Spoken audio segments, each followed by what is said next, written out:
8:08. Buenos días, dominicanos, dominicanas, ciudadanos y ciudadanas del mundo. Julio Martínez Pozo con los comentarios de los temas más importantes en el sol de la mañana. Buenos días a todo el equipo en este miércoles que es 15 de octubre del año 2014.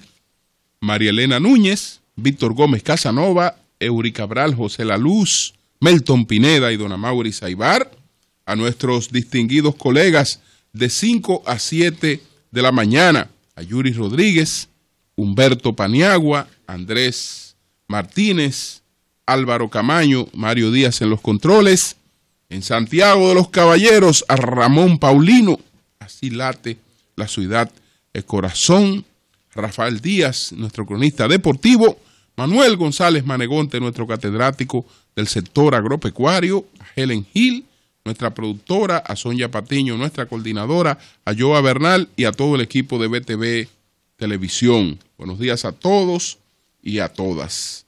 Vamos de inmediato con los temas que queremos compartir con ustedes en este día de hoy. El sol de la mañana, el sol de la mañana, el sol de la mañana. Está de visita en la República Dominicana Cristóbal Colón de Carvajal, 20º descendiente del descubridor de América. Y él ha estado en distintas actividades y estuvo en un encuentro con el grupo Corripio. Y en estas distintas actividades, con motivo de la celebración el pasado domingo del 12 de octubre, que para nosotros es el Día de la Raza, él ha producido comentarios importantes y comentarios que también ameritan de algunas precisiones históricas. Cuando exhorta al país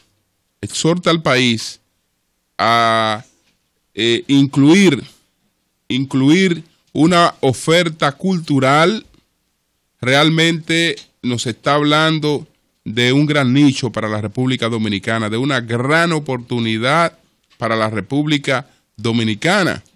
Él no nos está diciendo que sustituyamos el turismo de sol y playa, que es una de nuestras riquezas, sino que la República Dominicana también aproveche las posibilidades del turismo cultural. Y realmente el ejemplo a seguir es España. Es España que, tal y como él ha destacado, genera 60.000 millones de dólares el turismo, sobre todo que es cultural en España, lo que representa hasta el 12% del Producto Interno Bruto. Y justamente cuando el presidente Danilo Medina habló de la meta de a 10 años que la República Dominicana pues reciba la visita de un turista por cada habitante, lo ha hecho fijándose en el modelo español. Bueno, el modelo español es un modelo de promoción del turismo cultural.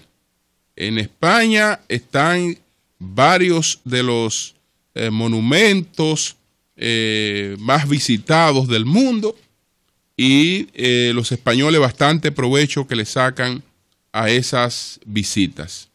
Y hemos destacado en el pasado que entre los monumentos culturales e históricos que mayor visita reciben en España, si no es el primero, que es la Alhambra, pero debe ser el segundo o el tercero, ahí está la Catedral de Sevilla.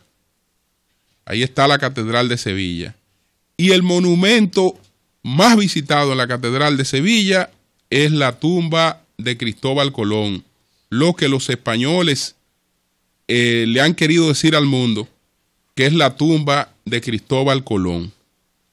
Y sin embargo, Sin embargo, esa tumba y ese monumento, que es uno de los que más turistas llama en el mundo, y cuando van a Sevilla y van a la Catedral de Sevilla, es el lugar donde mayor detención tiene la gente, uno de los que mayores inquietudes despierta. Sin embargo, esa tumba está en la República Dominicana. Y justamente sobre eso quiero detenerme un poco. Sobre eso quiero detenerme un poco porque buscándole una salida salomónica a este caso, el señor Cristóbal Colón de Carvajal, que ya dijimos que es el 20º descendiente del descubridor de América, él ha dicho que los restos de Colón están tanto en Sevilla como en la República Dominicana. Entonces esa es una salida salomónica, sencillamente una salida salomónica, porque no es verdad que están en las dos partes. No es verdad que están en Sevilla y que están aquí en la República Dominicana, ahora en el Faro a Colón. Donde están es en la República Dominicana. Y los nacionalistas dominicanos tienen más de 100 años que han dado demostraciones fehacientes de que eso es así. Y justamente al ver las declaraciones del señor Cristóbal Carvajal, estas declaraciones salomónicas, que parte el hijo en dos, para que tengamos los dominicanos una parte y los españoles otra parte, yo quiero traer a colación un ensayo que está recopilado en las obras de don Américo Lugo. El Banco de Reserva de la República Dominicana hace algunos años hizo un gran aporte al país cuando publicó, entre otras recopilaciones históricas, los escritos históricos de don Américo Lugo, en esta formidable recopilación que editó Andrés Blanco Díaz. Entonces, aquí hay un trabajo que se titula Los restos de Colón. Ese trabajo, pues, don Américo lo hace basado sobre todo y con el reconocimiento del lugar a don Emilio Tejera, que publicó un opúsculo donde demuestra, pero de manera contundente, que los restos de Colón son los que están en República Dominicana. Entonces, ¿qué ocurrió? ¿Por qué está la cuestión esta de la confusión? Está la confusión porque después que se produjo en la República Dominicana la guerra restauradora, cuando se produjo la guerra de restauradora, los restos de Colón fueron trasladados a Cuba. Él murió en Valladolid, pero él había expresado el deseo de que su tumba definitiva fuera en República Dominicana. Y entonces aquí estaba, y está, porque vamos a explicar qué fue lo que pasó. Aquí estaba y está, en la Catedral Primera de América, Cristóbal Colón. Entonces, cuando no hay condiciones para que permanezcan en el país los restos de Colón, pues su viuda dispone el traslado a España de los restos de Colón. Pero ¿qué ocurre? Que en la catedral no había una tumba de Cristóbal Colón, sino que en la catedral estaban sepultados 3 Colón. 3 Colón, para no decir 3 colones, porque son apellidos, entonces 3 Colón. O las tumbas de los colones, vamos a llamarle la tumba de los colones. ¿Quiénes eran estos tres que estaban sepultados aquí en la catedral?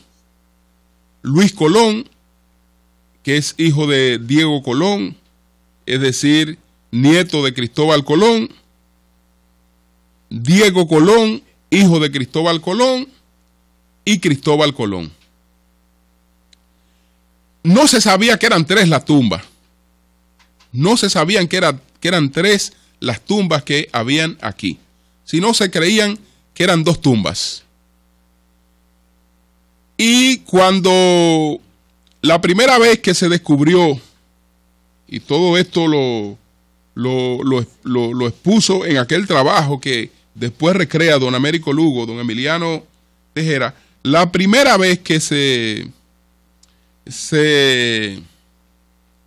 descubrió, la primera tumba que se descubrió fue la tumba de Luis Colón. Después, y esa se descubrió en el 1783. Y en el 1783 también se descubrió la tumba de Diego Colón. Pero al descubrir la tumba de Diego Colón en 1783, se entendió que esa tumba de Diego Colón era la tumba de Cristóbal Colón. Por lo tanto, cuando en 1795 se abre esa tumba de nuevo, se encuentra que esa tumba está vacía, porque ya se han producido el traslado a Cuba de los restos de Diego Colón, entendiéndose que esos restos de Diego Colón eran los restos de Cristóbal Colón. Y es después, posteriormente, que se descubre una tumba más amplia, con mayor, digamos, homenaje en el rigor, ¿no?, del sepulcro. Y esta tumba se descubre el 9 de septiembre de 1877. Esa es la tumba de Colón, la que se descubre el 9 de septiembre de 1877. Entonces, la que estaba en Cuba era la de Diego Colón. Por lo tanto, la que fue después trasladada a España era la de Diego Colón. Y la que visitan los turistas en todas partes del mundo, en la Catedral de Sevilla, creyendo que es la tumba de Colón, es la tumba de Diego Colón. La de Cristóbal Colón está en la República Dominicana. Cuando se conmemoró el 400 aniversario del descubrimiento, se decidió hacer lo que hizo posteriormente el más nacionalistas de los dominicanos que han tenido el privilegio de gobernar este país, que es Joaquín Balaguer. Ese faro a Colón no fue un invento de Balaguer. Eso se decidió hace 100 años para dar, digamos, una demostración de que los dominicanos entendíamos, y no solo los dominicanos, porque en este escrito de don Emilio Tejera hay una serie de pruebas de que no solo los dominicanos entendíamos eso, pero para dar una prueba contundente al mundo, no, los restos están aquí, y son eso, y le vamos a hacer un faro, con motivo del 500 aniversario del descubrimiento de América, ya que en el 400 aniversario esta idea germinó, pero no se pudo llevar a la práctica. Entonces, hubo autoridades españolas que en su momento testificaron que esos fueron los restos de Colón. Lo que se encontraron en la República Dominicana en el año de 1877, el 9 de septiembre de 1877, que esos eran los verdaderos restos de Colón. Señores, después de las investigaciones del lugar, el cónsul español, pues acreditado en Santo Domingo, que era de José Manuel Echeverry, dirigió un telegrama al ministro de Estado de Madrid, y el telegrama decía lo siguiente. Esto lo decía el cónsul español. No estoy hablando de una autoridad dominicana, sino lo que decía el cónsul español, y que cita don Emilio Tejera y lo recoge don Américo Lugo. Lo siguiente, textualmente: descubrimiento de restos verdaderos de Cristóbal Colón con innegables pruebas de su autenticidad. Crece que los que existen en La Habana pertenecen a su hijo. Amplio detalle por correo. Eso está diciendo el cónsul español. ¿Y usted sabe qué pasó con este hombre? ¿Qué hizo España con este hombre? Que este hombre, por haber hecho esa afirmación, por haber favorecido la opinión dominicana, pues prácticamente murió en el ostracismo. Y eso lo comenta don Emilio Tejera. Dice: separado de su cargo, vejado, injuriado, de José Manuel de Echeverry rindió la vida el 21 de julio de 1879. Escribía a la sazón don Emiliano Tejera su segundo folleto y consagró una nota en la memoria de ese dignísimo español. Ha muerto, decía don Emiliano, ha muerto en Santander, agobiado principalmente por los pesares que llovieron sobre él a consecuencia de la conducta que observó en el asunto de los restos de Colón el señor Echeverry. Ha sido víctima de su honradez y de su buena fe.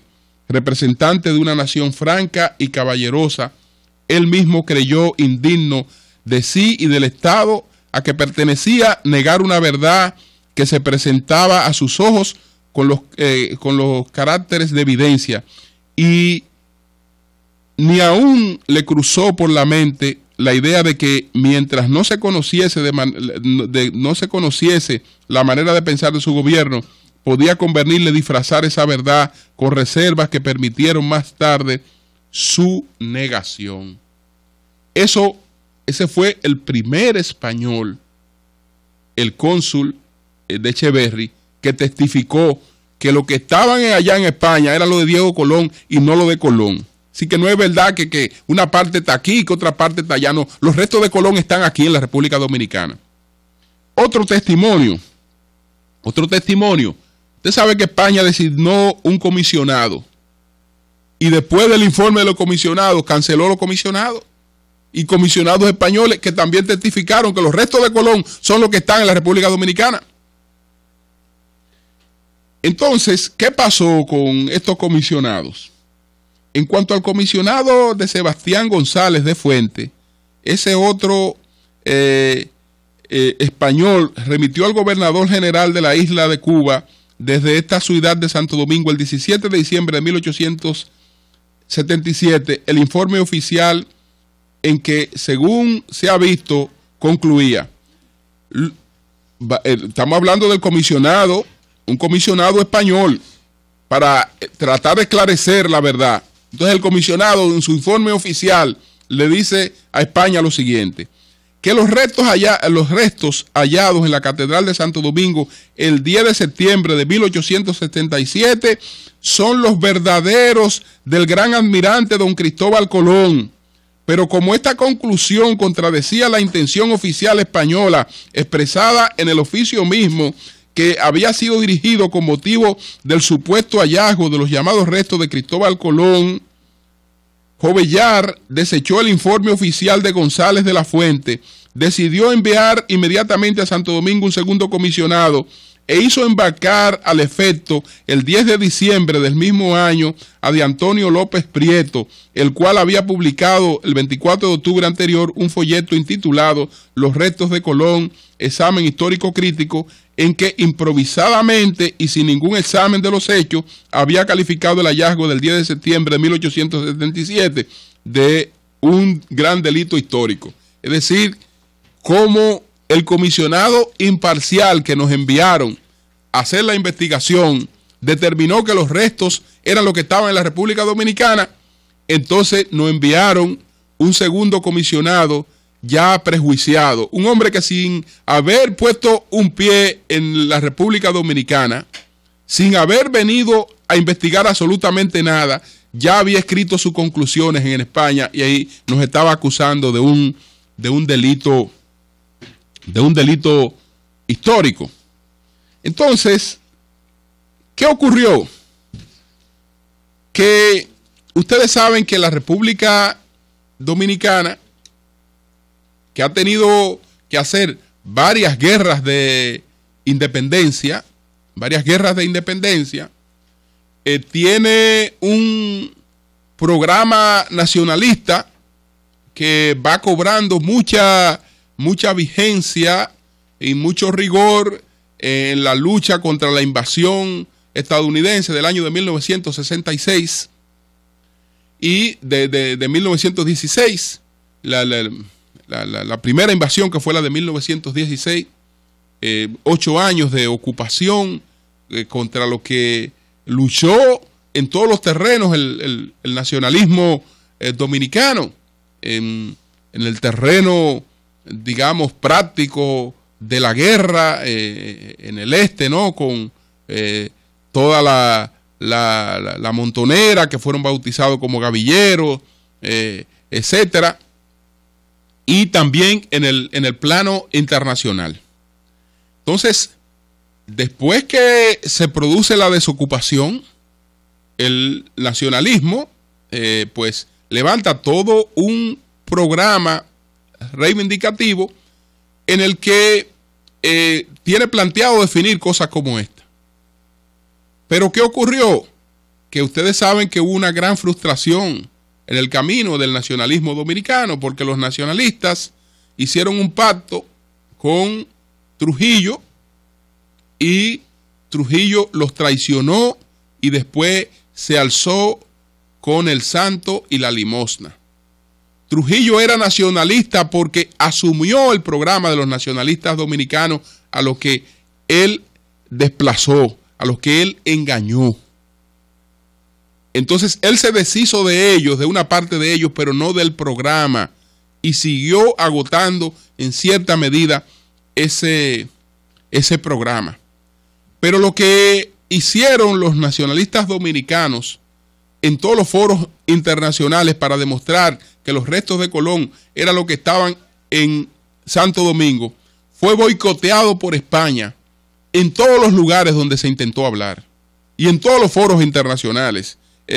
Usó su influencia, los países con los que tenía influencia, con los que tenía tratado, con los que tenía convenio, para boicotear la posición dominicana, que justamente por esa posición es que 100 años después de que se planeara, se construye el Faro a Colón. Ese Faro a Colón nosotros debemos aprovecharlo mucho más como una de las riquezas turísticas de la República Dominicana, y expresando nuestro convencimiento de que ese lugar, en ese lugar es donde están realmente los restos de Cristóbal Colón. No es verdad que están aquí y que están en España. Qué lástima que ocupados en otras cosas pueda alguien venir a plantear un absurdo como ese y no encuentre entre los historiadores dominicanos la respuesta apropiada. El sol de la mañana, el sol de la mañana. El presidente Danilo Medina ha emitido el decreto 389-14 que convoca al pacto eléctrico. Una de las grandes tareas pendientes en el país. El pacto eléctrico. Del pacto no va a salir la solución al problema de la industria eléctrica dominicana, pero sí compromisos importantes para procurar la solución de el grave problema de la industria eléctrica nacional. Aquí hay una serie de problemas, hay una serie de temas que nadie los va a resolver si no hay un pacto, si no hay un acuerdo. ¿Por qué? Porque la demagogia y el populismo va a impedir que se resuelvan si no es una mesa de discusión colectiva. que a nadie se le responsabilice y se le pretenda poner a pagar el costo político de esas soluciones, sino que se aborden como soluciones colectivas. Cuando hablamos, por ejemplo, de los porcentajes que están contemplados en distintas leyes para distintos sectores, una cosa que la economía, el presupuesto del país no tiene manera de sustentarlo, estamos de acuerdo con que hay que hacer la modificación. Ahora, ¿quién la va a hacer? Nadie la va a hacer de manera individual. ¿Y quién se pone a quitarle dinero a nadie, recursos de lo que tenga contemplado a ningún sector por ley?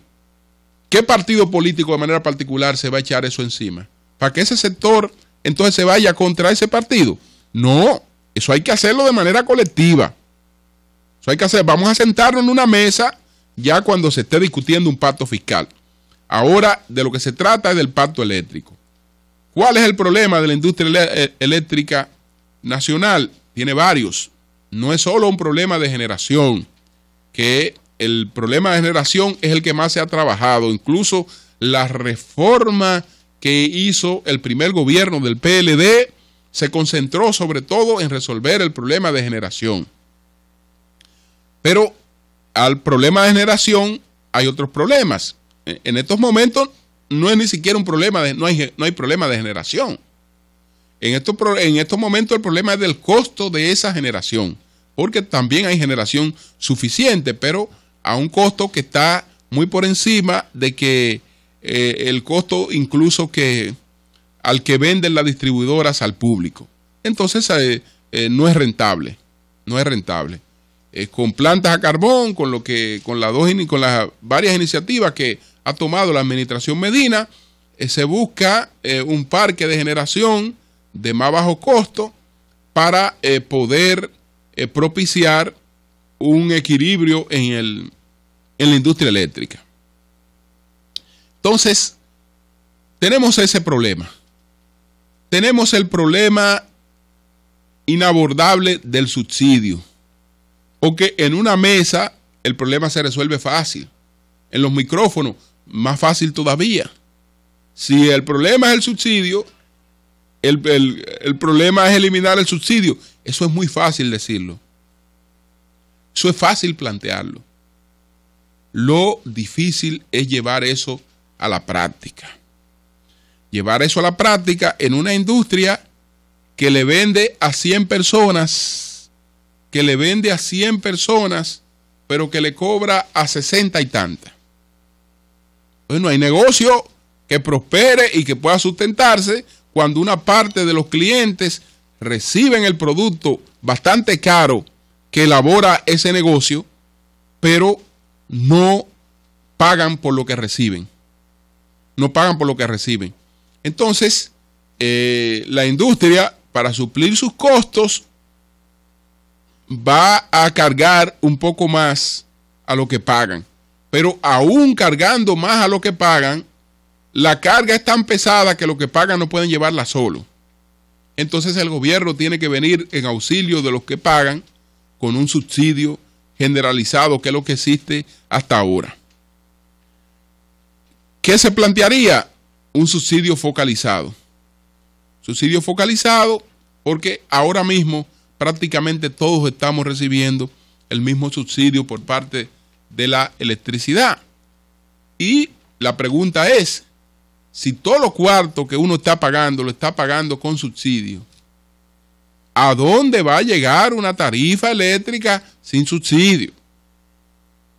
Eso tiene muchos componentes explosivos.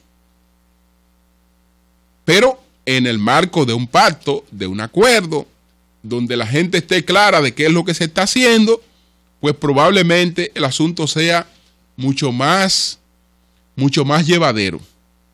Sea este asunto de lanzar 1.500 millones de dólares para subsidiar un sector y aún así el sector permanece en crisis. Aún así el sector permanece en crisis. Entonces, el gobierno se ha focalizado en generación. El sector de la industria entiende que hay otras deficiencias que que hay que atenderla y que si no se atienden esas otras deficiencias, el asunto de la generación no va a tener el impacto, apropiado.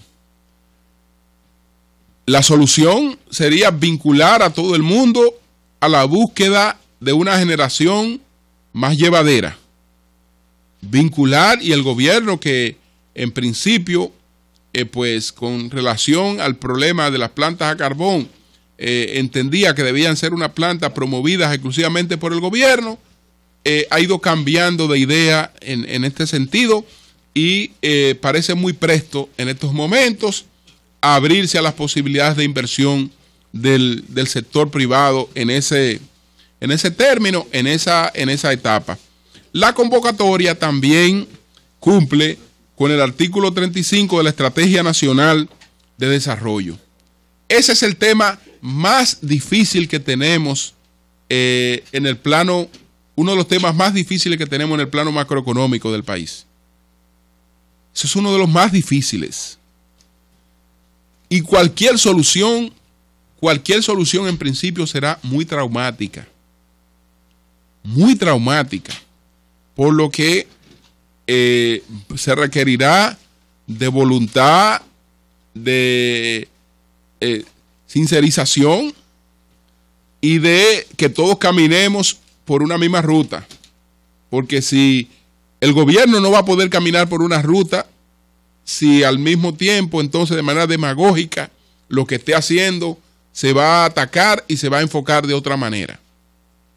No, todos los sectores tendríamos que estar en la misma onda para que la sociedad pudiera comprender que nosotros no tenemos posibilidad alguna de desarrollo sin resolver el bendito problema que tenemos con la industria eléctrica.